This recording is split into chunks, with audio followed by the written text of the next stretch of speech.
Assalamualaikum dan salam hormat. Pengundi muda di Sungai Buloh mahu kepimpinan golongan muda terajui kerajaan dan parti politik UMNO.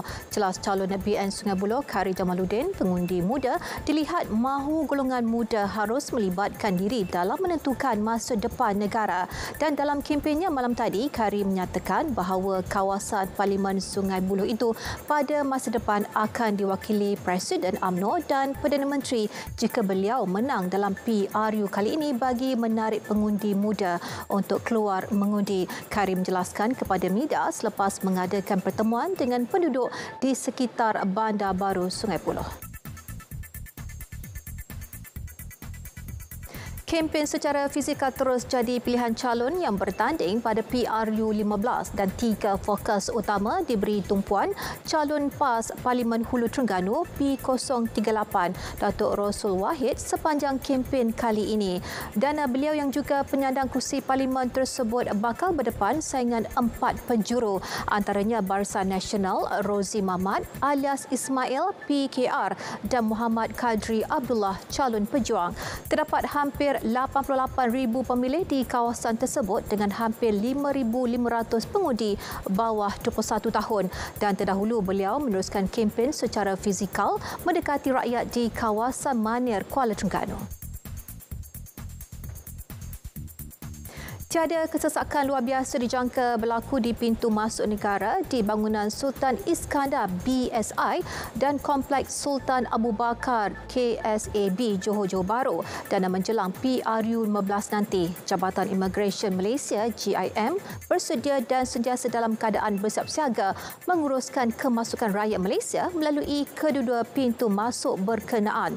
Dan menurut Ketua Pengarah Immigration Datuk Seri Khairul Zaimi Daud, semua anggota akan bertugas penuh di BSI dan KSAB dan tambahnya 20 pagar automatik yang sudah berusia lebih 10 tahun diganti baharu dan naik taraf 11 kaunter laluan masuk kereta dari Singapura ke Malaysia sudah siap dan beroperasi, manakala 8 lagi dalam proses disiapkan. 19 kaunter lagi akan disiapkan di fasa seterusnya dan dijangka beroperasi Februari tahun depan. Di BSI terdapat 45 kaunter pagar automatik dan 5 kaunter manual bagi zon motosikal melibatkan purata 70,000 pergerakan motosikal setiap hari.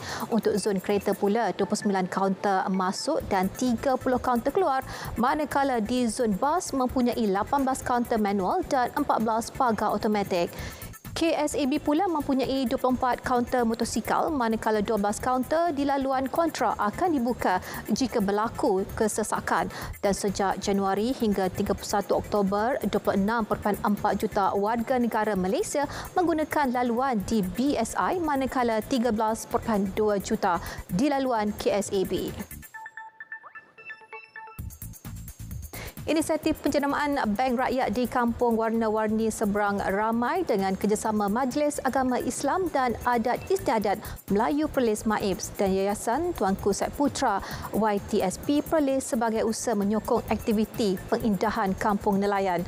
Dan selain itu, ianya dapat memberi manfaat kepada komuniti setempat dari segi pembangunan ekonomi melalui aktiviti eko-pelancongan.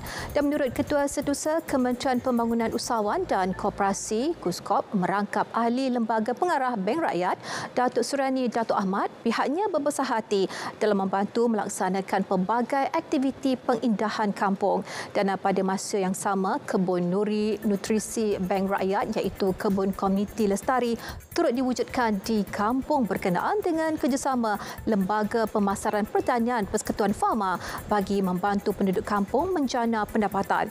Beliau menyatakannya pada Majlis Pelancaran Projek Lorong Rakyat Bank Rakyat di program transformasi diraja Kampung Nelayan Warna-Warni Seberang Ramai Kuala Perlis.